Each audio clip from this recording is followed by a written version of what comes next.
aquí, en A Punto. Perspectivas de la economía y las políticas públicas con Santiago Peña. En las reuniones de amigos y compañías siempre vienen y te preguntan como si fuera por periodista tenés que saber. Dice, ¿qué? Che, ¿vos qué va a pasar con Marítimo? Como si fuera que vos sí o sí sabes. Supongo que le pasa a Santiago Peña después en un tercer tiempo. Le dice, ¿qué pasa ahora que en Argentina cambió de... Va a cambiar el presidente? ¿Qué pasa con la economía? ¿Qué pasa con Paraguay? ¿Qué es lo que le fue tan mal a Macri? Todo eso se pregunta. Sí, o por supuesto. Yo creo que el lunes fue tema en todos los grupos de WhatsApp. Decía, ¿qué va a pasar con Argentina mientras el tipo de cambio en Argentina se lleva a las nubes? El riesgo país también se lleva a las nubes. Una situación muy difícil. Yo creo que es digno analizar un poco lo que está aconteciendo en la Argentina y pensar que también es lo que está pasando en todos los países de la región. Estamos en un momento donde hay que combinar un buen relato. La gente quiere que haya un buen relato de qué es lo que quiere hacer el gobierno, pero al final del día a uno le van a medir por los resultados. En mi opinión, el gobierno de Macri entró con un buen relato. Él vino y describió la debacle económica que había dejado el gobierno de Cristina Fernández de Kirchner y dijo, bueno, vamos a cambiar esto y esto nos va a permitir que la Argentina tenga el gran despegue. El relato fue espectacular. Personas que tienen una capacidad de comunicación realmente muy buena. Yo creo que nadie discute de que su asesor político es uno de los mejores, ¿verdad? Este señor ecuatoriano, que ahora, a ver si me ayudas, ¿cómo que se llama? Durán Barba. Durán Barba, exactamente. Es una persona que ha venido trabajando con él hace más de 10 años y bueno, le ayuda mucho en esa interpretación del relato. El problema es que los resultados no han acompañado. Los resultados han sido desastrosos. Hoy la Argentina está en una situación económica peor que la que estaba cuando comenzó el gobierno de Mauricio Macri, ¿verdad? Y lastimosamente eso se vio reflejado en las urnas el día domingo. Yo creo que todavía esto no es un tema definido. Yo quiero creer que todavía va a haber una capacidad de evaluar objetivamente, pero el voto, y lo hablamos en varias oportunidades, es muy emocional el voto, no es racional. Entonces, mito del votante racional se llama un gran libro. Exactamente, no existe ese que vaya a analizar. No, la gente siente en su bolsillo, siente en el estómago, siente en el trabajo y eso le está llevando a que los resultados electorales no estén acompañando no solamente a él, sino también a la política estrella que era María Eugenia Vidal, la gobernadora de la provincia de Buenos Aires. Así que yo creo que es un mensaje muy importante, principalmente para nosotros acá en Paraguay, en un momento donde también estamos pasando una situación difícil. Es un año de gobierno. Y cuestionábamos mucho el relato o la falta de un relato. No existía un relato. Hasta ahora yo no sé cuál es el relato de esta administración y yo creo que lastimosamente eso se está combinando también con malos resultados. Pues vos podés no tener relato, pero tener una excelente gestión y esa gestión te da resultados. Entonces los números hablan solos. Claro. Pero lastimosamente cuando no hay relato y cuando no hay gestión y esto se combina con una situación política. Entonces no le podemos pedir a los políticos que den estabilidad cuando hay una inestabilidad económica. Ahora, uno de los temas principales cuando Argentina entra en una situación como esta, automáticamente se empieza a hablar en Paraguay y dicen contrabando. Hasta ahora, por lo menos del lunes de que saltó esta situación, desde Paraguay yo no escuché a nadie de gobierno empezar a hablar de medidas, de empezar a ponerle un poco más de ojo. ¿Qué pasa con eso? ¿Realmente nos afecta tanto? ¿Cambia completamente nuestra economía? Nos afecta muchísimo, Mike. Muchísimo nos afecta porque imagínate que ahora el lunes se evaluó la moneda cerca, no sé, un 20, 30% se evaluó el peso argentino. Eso quiere decir que automáticamente los productos argentinos son 20, 30% más baratos que los paraguayos, de un día para otro. O sea, el poder adquisitivo de los paraguayos para poder comprar en la Argentina aumentó. Entonces, entre comprar acá o comprar allá, la gente prioriza. ¿Qué es lo que pasa regularmente? Cuando hay una devaluación muy grande, esa devaluación se come con una inflación que también es muy alta y es lo que está haciendo subir los precios en la Argentina, una inflación que viene de una devaluación de su moneda. Pero el problema es en el corto plazo. Yo creo que lo que es más peligroso acá es que si hay un retorno del gobierno Fernández y automáticamente pensamos en control de cambios, automáticamente pensamos en restricciones comerciales, que es un poco lo que teníamos hasta el 2015. El problema más grande para el Paraguay es cuando la Argentina impone restricciones cambiarias, el famoso dólar blue. Eso fue lapidario para el Paraguay, porque el importador paga un precio, pero el que compra en el mercado informal compra a un precio que es la mitad del precio. Entonces hay un incentivo para ser informal, por encima del formal, porque hoy la evaluación le beneficia también al formal. O sea, se aumentó la capacidad de Paraguay, yo voy e importo formalmente de Argentina. El problema es cuando tenés esa distorsión que fue el dólar blue hasta el 2015, que fue realmente muy, pero muy dañina para todo el comercio paraguayo. Entonces yo creo que ya la aduana está pasando por una situación difícil, varios meses de caída en las recaudaciones y también, como bien vos decís, creo que sería oportuno refrescar un poco, decir, señores, cuidado con lo que puede llegar a pasar o con lo que ya está pasando en Argentina, que nos puede repercutir en el nivel de contrabando viniendo a la Argentina. Paraguay todavía recibe muchas remesas desde Argentina. Muchísimas. Nosotros tenemos la mayor inmigración de paraguayos en el exterior, está en la Argentina, número uno. Entonces es el principal lugar de donde vienen las remesas. Porque eso también se cae, ¿verdad? Ya totalmente, totalmente, ¿verdad? Porque la situación económica que está pasando hoy en la Argentina no es buena, combinado con esta incertidumbre política que tiene ahora de cara a las elecciones de octubre y bueno, después ya hay segunda vuelta. Creo que van a ser en noviembre, es la segunda. ¿Vos crees que va a haber segunda vuelta? Sé honesto, Santiago Peña. Y yo, acá. Yo quiero Ahora, creer. aquí, ahora, dice la- Yo quiero creer que sí. Yo creo que el Es votante. aquí, es ahora. Yo creo que también el votante responde mucho ante el miedo. El miedo es una fuerza muy importante. Y esta evaluación, este aumento del riesgo país, le va a hacer pensar a mucha gente que está enojada con Macri, pero dice un poco la alternativa y puede ser peor. Entonces yo creo que nadie va a ir a votar pensando quién es la mejor opción. Van a ir a votar quién es la menos peor.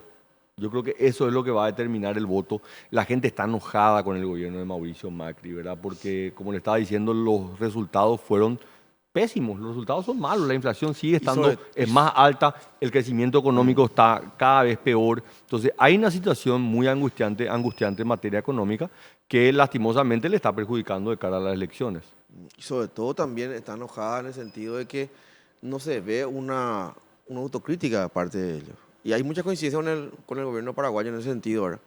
En el sentido de que no se ve autocrítica, uno, al contrario, segundo paso, lo que hacen es, ante una derrota, una eventual derrota o una crisis, se aroquelan, digamos, refuerzan se ponen cada vez más duros en su misma línea discursiva, si quiere decir que la tuviesen, yo creo que ni siquiera tienen eso.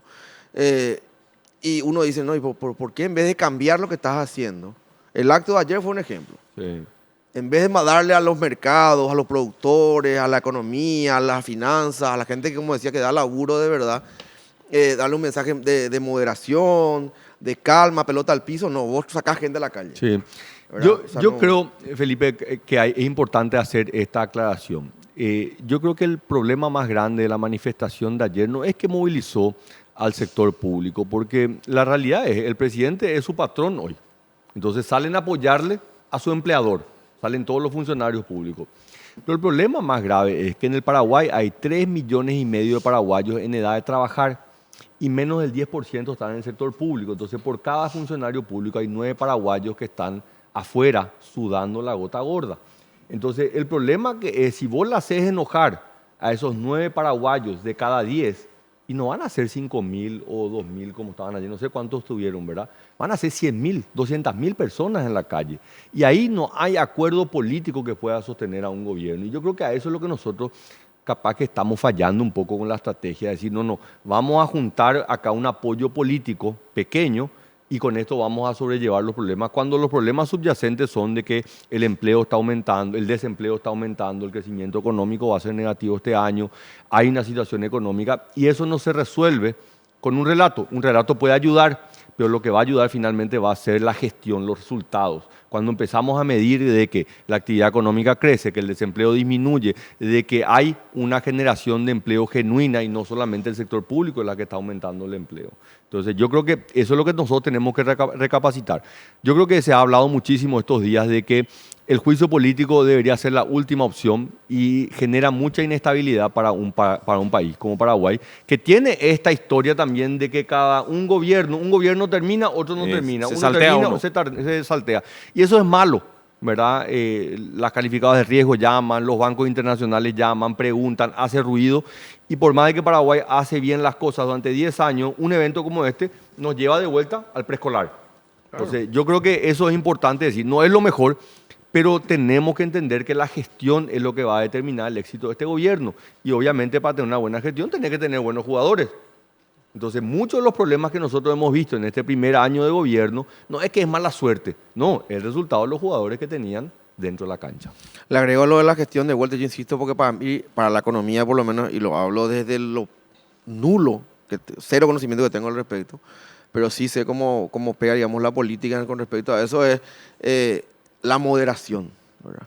Si teníamos un gobierno que tiene una brillante gestión, que no tenemos, y uno decía, entonces le vas a perdonar con más, vas a ser un poco más light si querés para decirle, bueno, se puede mandar un acto, un baño público, un baño de pueblo cada tanto, porque bueno, está haciendo bien las cosas.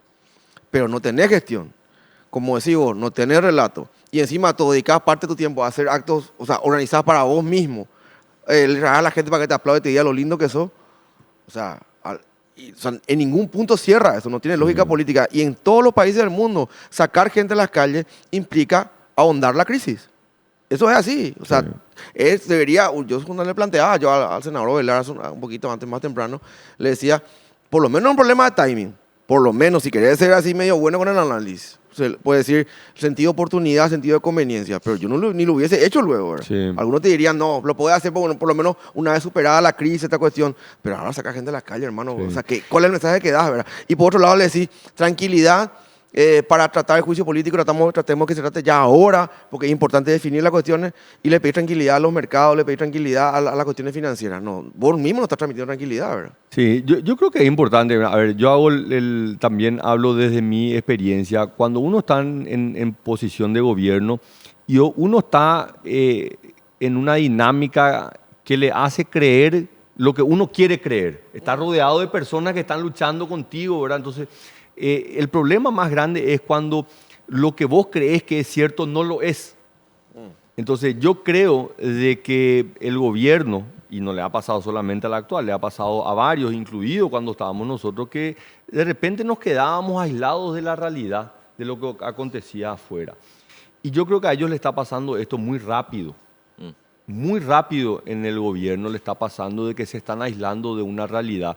Entonces ellos pueden creer de que ayer tuvieron un baño de pueblo, ¿verdad? De que hubo realmente una manifestación genuina de apoyo al gobierno y le puede llevar de vuelta a tener esa complacencia, no hacer ningún cambio. Y hoy desesperadamente todos estamos pidiendo de que haya un golpe de timón, de que hayan cambios, porque queremos que este gobierno le vaya bien, porque si a este gobierno le va bien, al país le va a ir bien. Entonces, el problema más grande es cuál es la capacidad de reacción ante la problemática que hoy estamos enfrentados, ¿verdad?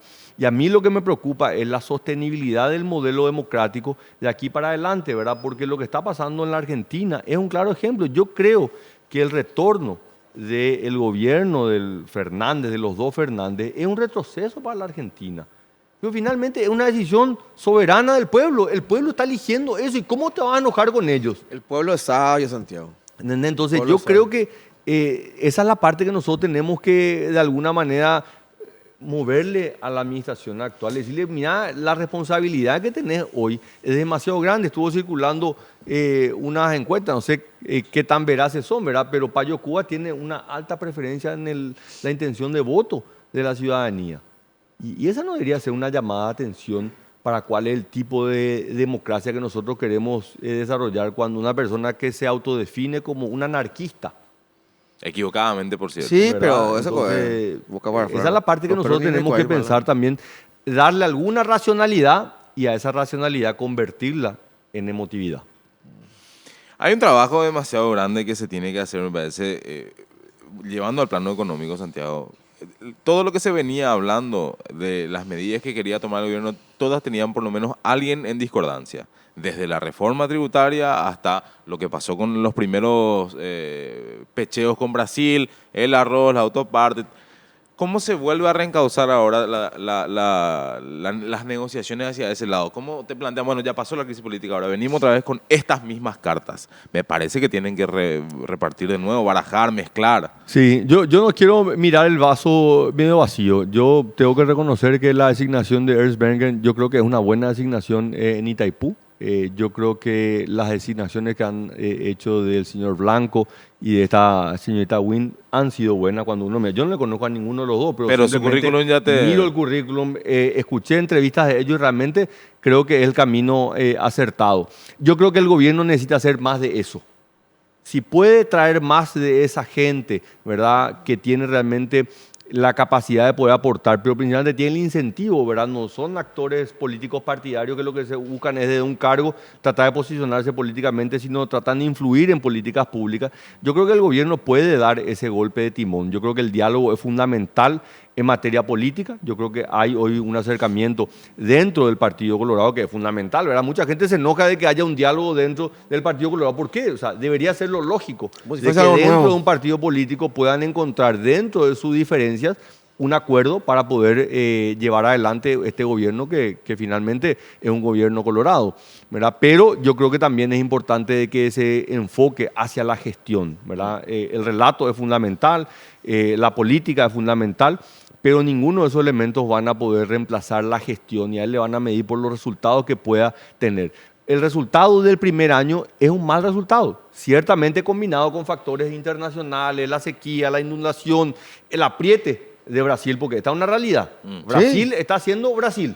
Brasil no está apretando. En toda su esencia. Entonces yo no quiero tampoco dejar de lado el problema de Itaipú y decir no está todo bien. No, no está todo bien. Brasil nos va a cobrar esto que está pasando, ¿verdad? Y el problema porque también de alguna manera está teniendo un efecto rebote en el Brasil. Entonces va a venir un embate del Brasil hacia el Paraguay. prepararse. Entonces hay que prepararse, ¿verdad? Pero también, de vuelta, en mirar las cosas positivas, creo que la designación del ministro Rivas en Cancillería es una buena medida, un señor con mucha experiencia en materia diplomática, y algo que me gustó muchísimo y que le aliento a otros ministros que lo hagan, que se rodeen de los exministros. Hace unos días hizo una reunión y le trajo, creo que, a los últimos 10 cancilleres del Paraguay, como un espacio consultivo para poder hablar de los grandes desafíos que tiene. Yo creo que ese es el camino. No simplemente decir todo lo que tuvieron antes fueron un desastre. Vamos No, a hacer- vamos a hay hacer que mierda tratar, todo. yo creo que eso que hizo el ministro Rivas fue muy, pero muy importante.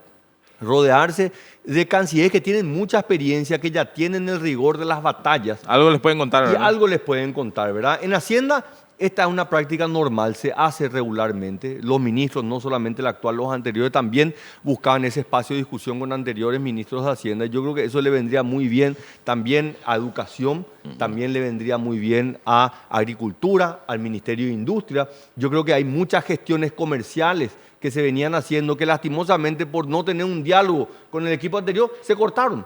Y por ejemplo fue el acuerdo automotriz. Claro. Estaba ahí, pero se dejó estar. Hasta que vino el masazo de Brasil que decía ahora aumentamos los impuestos para estos productos. Así que yo creo que ese es el camino, el diálogo, pero concentrarse en la gestión y los resultados. Así que yo creo que es fundamental. Y lo mismo yo creo que va a ser el equipo que va a tener que jugar el domingo, Mike. ¿A vos qué te parece? Me encantaría ver esa reunión Sábado. entre PETA y los exministros de Educación.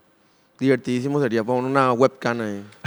Si Por los favor, candidatos te pido. fueran estos, ¿a quién votarías? Dice Pedro Aliana, Efraín Alero, Payo Cubas.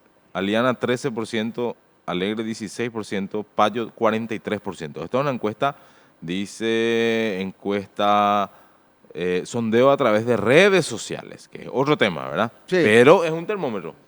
La hizo Leandro Prieto, para darle un poco los créditos que se merece, ¿verdad? Leandro Prieto que se dedica al tema de consultoría política. ¿Y por qué no ponen el nombre de Santiago Peña, bro? Estaba, él Sí. también. Estaba. Hay dos opciones. Leíste la que no le convenía a Santiago nomás, Mike, que está Acá como está la la otra. candidatura de Santiago. Santiago Peña 38%, Efraín Alere 14%, Payo Cubas 35%. Es más, Santiago le gana a Payo. Por 3 puntos, pero le gana. Sin cinto en la mano.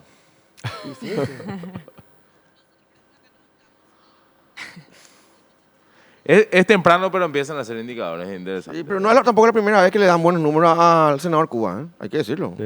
Ya hay una mucho más, hecho con mucha más antelación, que le dan también muy buenos números. Y la gente tiene que sabe esto. Por eso cuando los perros la alientan a hacer sus chistes y demás, yo de acá digo, a mí conmigo no cuente Claro. para hacer crecer el monstruo. ¿Eh? Por lo menos mañana le voy a poder decir a mi hija, mira, yo no tuve la culpa en esto, por lo menos. No, y el problema es que nosotros vemos lo que ocurre en Venezuela y es posible, o sea, este país que adoramos y tiene tremendas oportunidades y tiene un pueblo maravilloso, se puede descomponer muy rápidamente. Nosotros no podemos darnos ese lujo. Ese es un lujo que este país no se puede dar. Nosotros necesitamos ir hacia adelante, progresar, avanzar, ayudar a que la gente más necesitada tenga una mejor calidad de vida. Entonces, mientras algunos se pelean, no, si nos vamos hacia la derecha, hacia la izquierda, en realidad estamos retrocediendo. Y eso es lo que no podemos permitir. No podemos a veces mover un poquitito más hacia la derecha, a veces un poquitito más hacia la izquierda, pero siempre hacia adelante. Lo que no puede hacer este país es retroceder. Entonces, claro, cuando nosotros tenemos problemas políticos que están perjudicando la economía, estamos retrocediendo. Estamos retrocediendo. Entonces, nosotros tenemos que saber que hoy Paraguay está retrocediendo y tenemos que recomponer rápidamente para empezar a movernos nuevamente hacia adelante. Sí, le digo a todas las fans, sí, ya dijimos que gana Santi.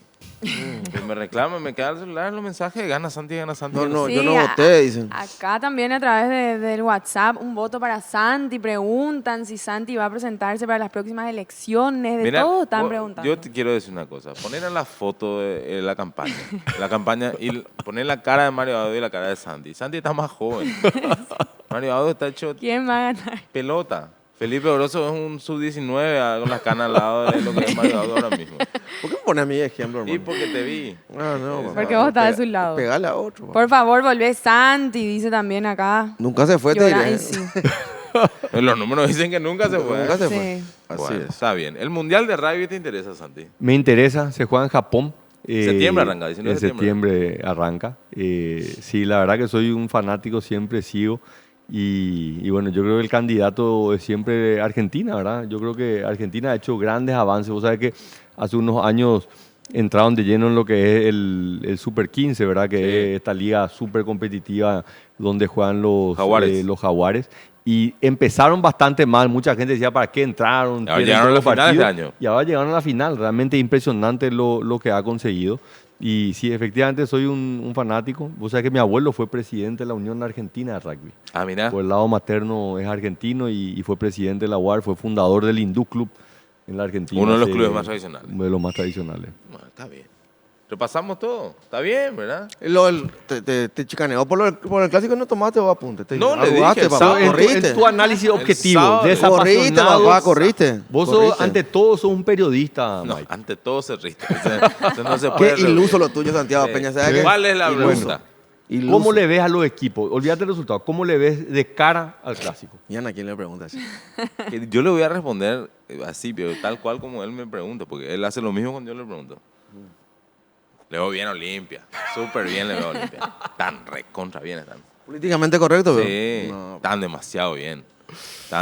No hay crisis. no sé si escuchaste a Santiago, ya venía llorando porque quién va a ser el referee. No, Ya lloraba, de no, otra no, llorando. o sea, Ahí también. Quiero ¿no? decirlo, y repito nomás, ahora, porque es el momento, ¿verdad?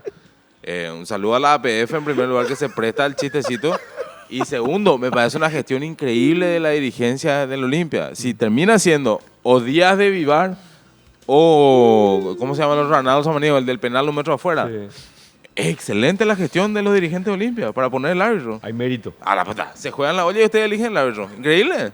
Bien, está bien. Corregime. Sí, lloro ahora. El Ahora primer sí clásico lloro. se Sí, juega en la lloro. olla. En la nueva olla sí. 20 Ok. años, algo después. ¿Cuánto? ¿verdad? Marle, 19 años después se vuelve a Ahí jugar en la en el la 2000 la olla. última vez. En el 2000 Cerro había ganado 2-0, goles de Virgilio Ferreira. ¿Quién era nuestro Máximo- técnico? Mira que grande Virgilio. El técnico, bueno, después Luis Alberto Cubilla. El negro Cubilla era el técnico de Cerro. Pero hay un cambio ahora, porque yo, a ver, varios clásicos Le ganó que solo Cerro al Inter. no quiso jugar en la olla. ¿Por qué? Había un temor, decía, no, que si hacemos acá y miramos, pues si no ganamos. Había un pequeño La temor, verdad. ¿verdad? Porque varios clásicos desde que se habilitó ya la nueva olla. Y creo que el Desde tercero. la nueva Sí. olla no se podía jugar. Es que no- Ahora por se pusieron reglamentación por reglamentación no se podía. Se había puesto por lo que había ocurrido, ¿se acuerdan? En Para Uno, que no se le dio entrada al equipo visitante en la época recanante. Entonces se reglamentó que los clásicos se jueguen o en el Estadio Defensores de Chaco o en Ciudad del Este en el Estadio Antonio Aranda. Para la apertura ya querían jugar cada uno de los equipos en sus estadios, pero no se había aprobado por la divisional. Ahora para el campeonato clausura sí se aprobó, por eso se va a jugar y existe esta posibilidad. Sí, y hay una cuestión con los números, ¿verdad? Que a Olimpia le toca cumplir el sueño y ir a conocer un poco la nueva olla a 6.500 olimpistas, ¿verdad? Vos decís, 6.500 Cerrita del Manuel Ferreira, somos locales nosotros, ¿verdad? Perdón. 3.000 te van a habilitar. Pero 3.000. No sé, más allá de las pasiones, más allá de las pasiones, Dale ojalá F5, que sea papá. una fiesta. F5. Ojalá. Ojalá que sea realmente un evento para la familia, que Claro. puedan ir, de que no haya absolutamente Sí. ningún Uno de muchos, ¿verdad? intercado, Que ya sea normal. ¿verdad? Eso es lo Y yo importante. tengo que reconocer, yo me he ido a conocer La Olla, Eh. es un estadio realmente De primer mundo, impresionante. lo dijo yo, lo escuché acá al Es más, le hice presidente un de la comentario Conmebol. al presidente en ese entonces, a PAC, no sé si se molestó, le dije, realmente te felicito la inversión que hiciste, porque mientras muchos podrían haber puesto todo ese dinero para ganar una Copa Internacional, vos invertiste en un estadio, y yo creo que hay un mérito en eso. Pero se lo dije genuinamente, ¿verdad? No sé si capaz que lo tomó mal, ¿verdad? Pero realmente hay un mérito enorme porque Hay un meritazo, levanta el estándar Mirá si- de los eventos deportivos en el país. Invertí $800.000 al mes y el Willy le pega el penal afuera y te queda fuera la copa. Un quilombo. Santiago Peña, como todos los Ay, ay, miércoles. ¿Podemos hacer la pausa? ¿Les Sí, parece bien? me Chao, parece. Santi. Nos vemos Hasta en una luego, semana. nos vemos el Hasta luego, próximo Santi. miércoles. Muro de lamentos.